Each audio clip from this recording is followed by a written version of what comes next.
Hello, my name is Kathy Ballman, and I am an informal educator living in Phoenix, Arizona. I have two children who I have been homeschooling since 2011. In addition to educating my own students, I also educate other homeschool students. I both lead and teach several clubs and founded an outdoor education curriculum called Educating Children Outdoors, or ECO for short. I also organize field trips for the groups I facilitate. I am very fortunate to be afforded the opportunity to lead all of my classes surrounded by nature. I feel passionate about immersing participants in a natural learning environment. Through ECO, students learn about and explore nature's wonders, leveraging cross-curricular hands-on experiential activities. One of ECO's objectives is active student contribution to citizen science projects conducted throughout the year. Citizen science and the Nat Geo learning framework can be combined fluidly by enabling empowerment, curiosity, and responsibility in participants. With this goal in mind, I applied for and was accepted for sponsored water quality test kits from EarthEcho Water Challenge. This international program runs from March 22nd to December, enabling anyone to protect water resources needed daily by all. By building public awareness, the challenge involves the global community in protecting water resources and engaging citizens to conduct basic monitoring of their local water bodies. This annual event is held on September 18th, uniting challenge participants and partners globally while providing opportunity for anyone to improve the health of their local watersheds through local water quality testing, international data sharing, and inciting action to protect water resources worldwide. Prior to the big event, the ECO explorers and navigators executed great hands-on activities, including several from the project-like curriculum. In 2019, ECO hosted its first World Water Monitoring Day event. This involves students conducting water quality testing using the sponsored kits. There were 13 participants ages 4 to 14 who in groups of 4 to 5 exercised their collaboration skills. Prior to testing, the students were asked, what do you wish to learn from this study site, how will it be measured, and what are your predictions? They also made observations about how the river looked and smelled. The participants wanted to know if they could swim safely and if the water supported life. Due to the volume of trash, the majority of the students predicted poor results. The students executed each step simultaneously, having received test instructions immediately prior to execution. This mitigated confusion and error while affording each individual the opportunity to complete testing on their own, evoking curiosity. The children conducted 4 tests.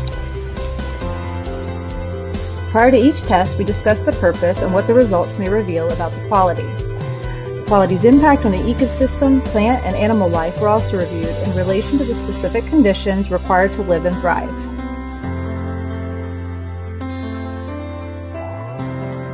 The chemical testing results proved this portion of the Salt River to be healthy, but the students wondered how certain environmental stressors, including weather, may affect the quality. As a result, they plan to conduct further testing at this section throughout the year.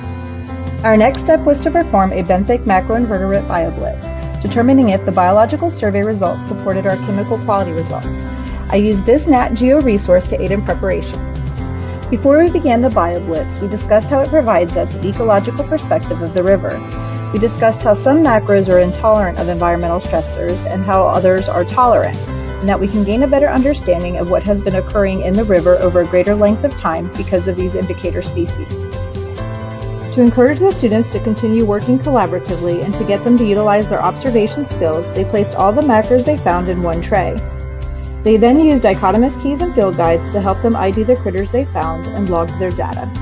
The students got excited each time they found a new macro and immediately noticed that they were collecting the same ones over and over again. This led them to wondering why.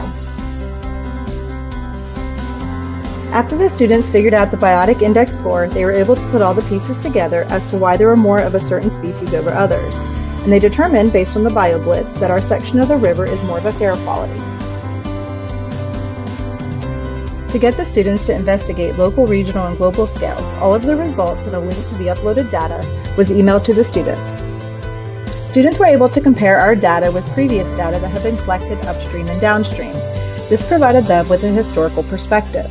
This also allowed them to investigate where possible environmental stressors are coming from and to analyze if the river's quality has gotten worse or better over time. Additionally, they compared the Salt River's results to sources in other major cities globally. During the next class, I followed up with the students that attended the event and asked them what they learned through analyzing the data. One student said that they were able to better visualize how rivers in our watershed are all interconnected.